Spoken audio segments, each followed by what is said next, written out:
Assalamualaikum warahmatullahi wabarakatuh.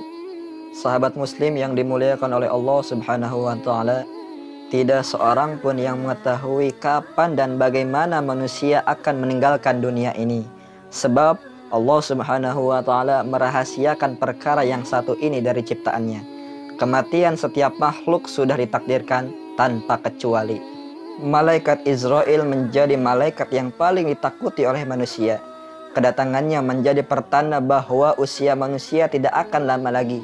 Tidak hanya manusia biasa, namun ia juga kerap mendatangi para nabi dan utusannya. Ada banyak cara yang dilakukan oleh malaikat maut untuk mencabut nyawa manusia. Tentu saja itu semua atas perintah dari Allah subhanahu wa ta'ala. Mendatangi rumah atau menjelma menjadi makhluk juga pernah digunakan malaikat Israel untuk mencabut nyawa manusia. Nabi Sulaiman di dalam sebuah kisah pernah dikunjungi oleh malaikat Israel. Namun tujuannya bukan untuk mencabut nyawa sang nabi, tetapi justru sang malaikat maut terpaku dengan tatapan yang sangat tajam kepada seseorang. Ternyata malaikat pencabut nyawa ini sedang menatap seorang tamu yang sedang berkunjung ke rumah sang nabi. Karena tatapannya inilah, tamu itu pun sangat ketakutan dan meminta kepada Nabi Sulaiman, sang penguasa angin, untuk memindahkannya ke negeri Cina. Dan apa yang akan terjadi selanjutnya? Di dalam sebuah riwayat dijelaskan jika pada suatu hari malaikat pencabut nyawa atau malaikat Israel mendatangi rumah Nabi Sulaiman. Di saat itu ada seorang pemuda yang tengah bertamu dan bercakap-cakap dengan sang nabi di rumahnya. Begitu masuk ke dalam rumah Nabi Sulaiman, pandangan malaikat Israel yang menyamar menjadi manusia itu berubah menjadi lebih tajam. Dan hati pemuda tersebut kemudian berdebar-debar karena dipandangi dengan sangat tajam oleh tamu sang nabi. Tidak hanya itu, ia juga merasa ketakutan dengan apa yang akan terjadi selanjutnya. Beberapa saat kemudian, malaikat maut yang menyamar itu pergi meninggalkan Nabi Sulaiman dan pemuda tadi. Setelah melihatnya pergi, maka bertanyalah pemuda tadi kepada Nabi Sulaiman, "Ya Nabi Sulaiman, siapakah orang tadi?" Nabi Sulaiman alaihissalam menjawab, "Itu adalah malaikat maut yang sedang menyamar menjadi manusia." Pemuda tersebut berkata, "Sungguh aku tidak nyaman dengan pandangannya yang terus-menerus menatapku. Aku menjadi takut, jangan-jangan dia ingin mencabut nyawaku." Pemuda itu memohon kepada Nabi Sulaiman, "Ya Nabi Sulaiman, sebagai seorang nabi yang diberikan kekuatan oleh Allah untuk menguasai angin, bisakah engkau menyuruh angin untuk membawaku ke negeri Cina? Semoga dia tidak bisa mengejarku ke negeri Cina." Nabi Sulaiman alaihissalam menjawab, "Apabila memang sudah waktumu untuk meninggal, bukankah kau tidak bisa lolos dari kematian?"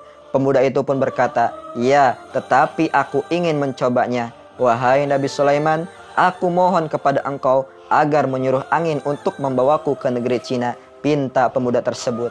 Setelah memohon dengan sungguh-sungguh, akhirnya Nabi Sulaiman bersedia mengabulkan keinginan si pemuda itu. Dengan mukjizat dari Allah subhanahu wa ta'ala yang telah dilimpahkan kepada Nabi Sulaiman alaihissalam, maka ia bisa memerintahkan angin untuk membawa pemuda itu ke negeri Cina sesuai dengan permintaannya. Kemudian malaikat maut pun menjawab, "Sesungguhnya aku diperintahkan oleh Allah untuk mencabut nyawa pemuda itu pada saat di negeri Cina.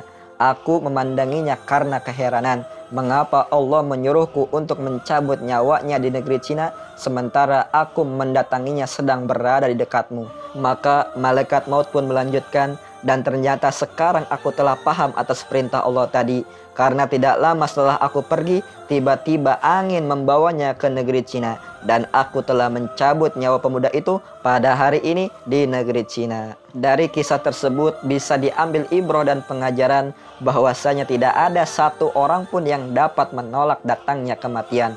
Kemanapun ia pergi, maka kematian pasti menghampirinya. Maka dari itu, terimalah segala sesuatu yang sudah ditakdirkan oleh Allah subhanahu wa ta'ala. Sebagaimana di dalam firman Allah subhanahu wa ta'ala, "Aina ma takunu yudrikumul maut walau kuntum fi burujim musyayyadah." Di mana saja kamu berada, kematian pasti akan mendatangi kamu, walaupun kamu di dalam benteng yang tinggi lagi kokoh. Quran Surat An-Nisa ayat 78.